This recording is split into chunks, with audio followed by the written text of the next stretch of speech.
E muita gente não tem a consciência, não sabe, né, que boa parte do dinheiro que está financiando aí, que financiou inclusive essas ditaduras nos outros governos do PT, é dinheiro do BNDES, que na verdade ele é acreditado pelo FAT, que é o Fundo de Amparo ao Trabalhador.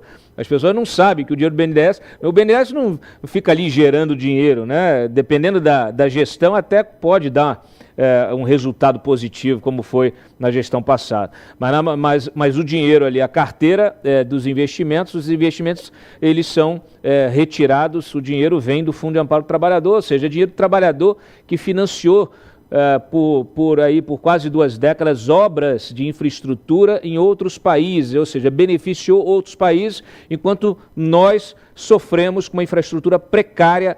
Está aí a ponte Juscelino Kubitschek lá na fronteira do Tocantins com o Maranhão, caiu um dia desse, matando as pessoas, e as pessoas não entenderam que isso sim deveria ser enquadrado como crime de lesa pátria.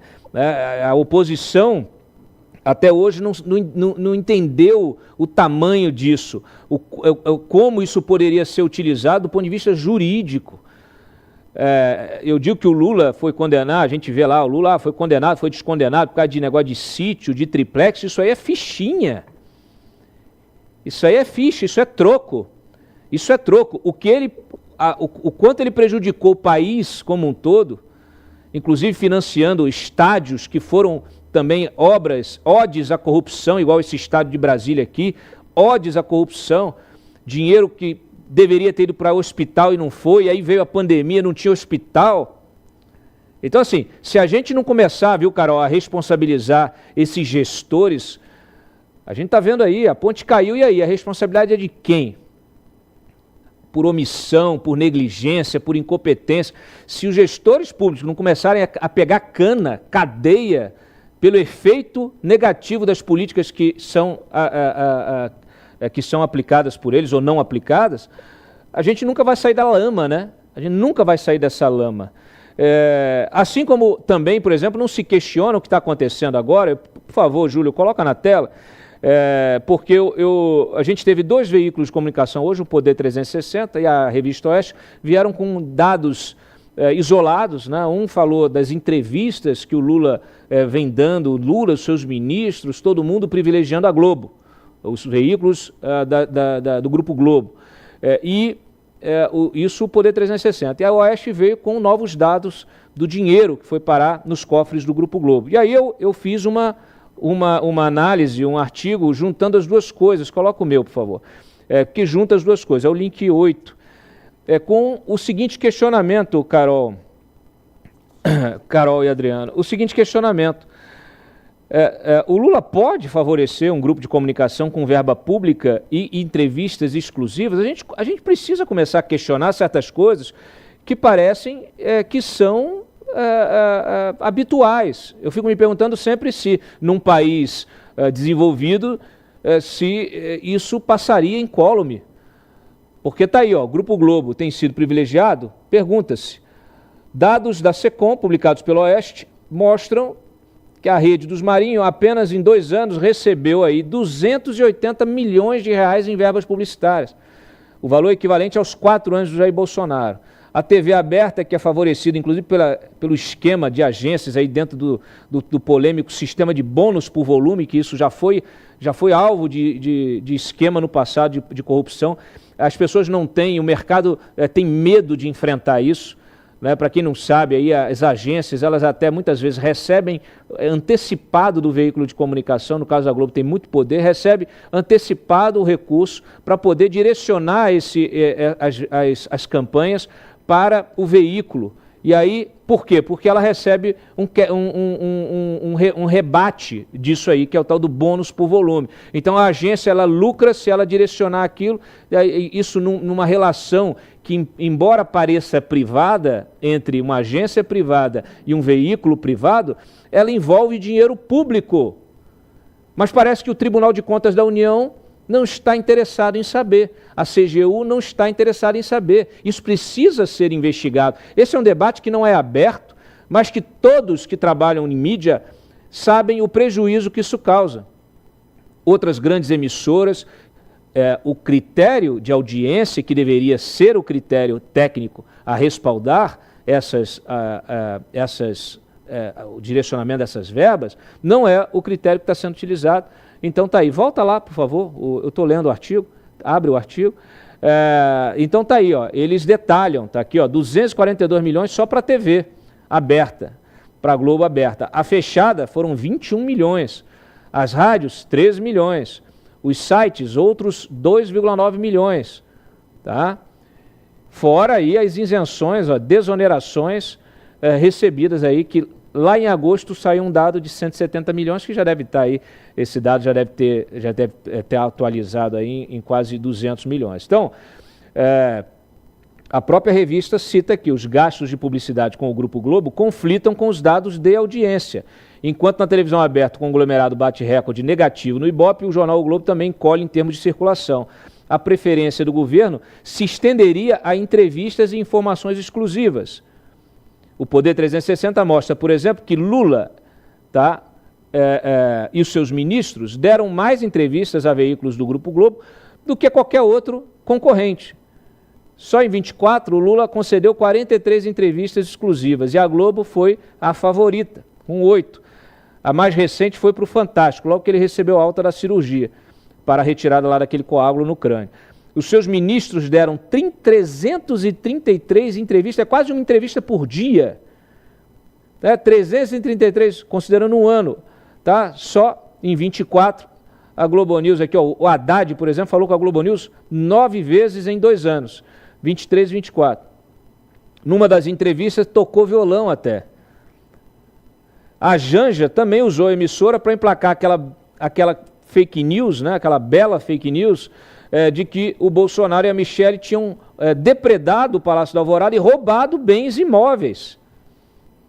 Só que a própria comissão de do inventário aqui da presidência localizou esses imóveis todos guardados, né? Guardados em depósitos da própria presidência da República. Então, assim, a pergunta que eu faço é, um grupo de mídia que tem servido, inclusive, diariamente para reforçar a narrativa do governo, a narrativa de golpe, a narrativa do judiciário, da cúpula do judiciário, de perseguição a um movimento político, ao bolsonarismo, à direita como um todo, né, eu fico me perguntando, você está envolvendo recursos públicos para uma atividade privada numa parceria evidente com uma emissora, que é o maior grupo de comunicação do país. Esse tipo de relação não deveria ser alvo de uma investigação parlamentar, no mínimo, Carol? Bom, eu já tenho várias ações contra o PT, contra a TV do PT, contra a propaganda institucional.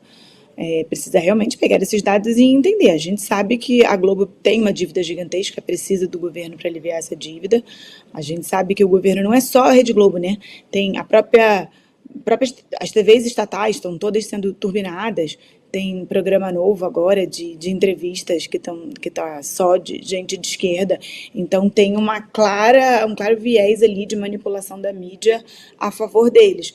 A gente entrou também com uma ação tentando defender a Folha de São Paulo, que tinha feito uma crítica ao presidente e foi excluída de uma entrevista coletiva. Nunca vi isso, tipo, um veículo como a Folha ter sido claramente excluído. Então isso está sendo uma constante nesse governo.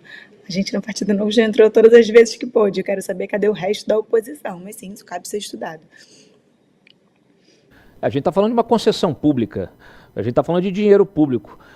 Eu acho que cada veículo pode ter a sua liberdade, atuar no mercado privado, fazer o que quiser, inclusive defender a agenda que quiser, editorial que quiser. Agora, com dinheiro público a coisa complica.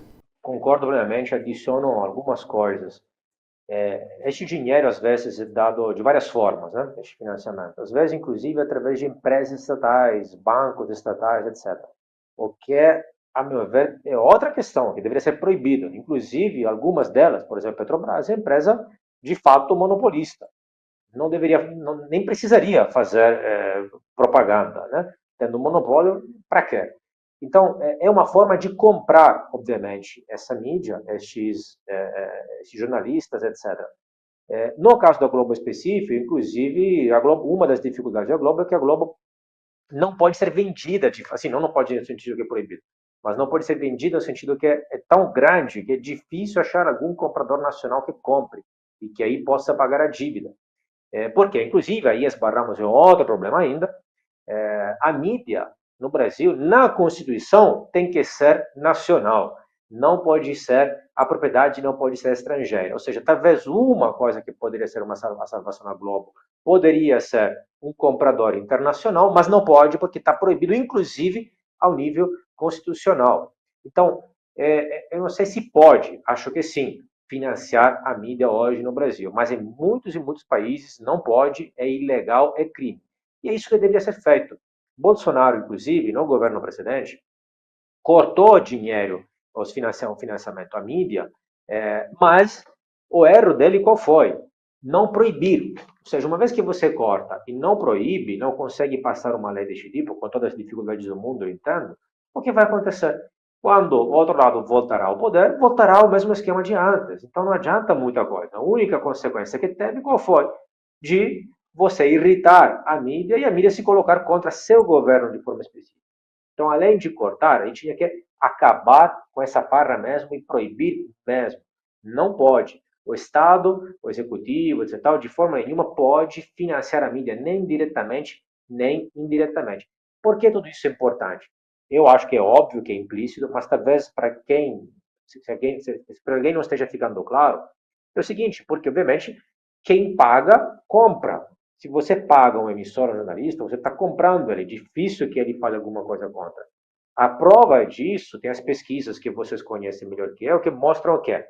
Que as pessoas que se informam pelas redes sociais acabam tendo mais uma visão, indo numa direção, e as pessoas que se informam mais pela velha mídia, mídia tradicional, a Globo especialmente, acabam tendo totalmente outra visão.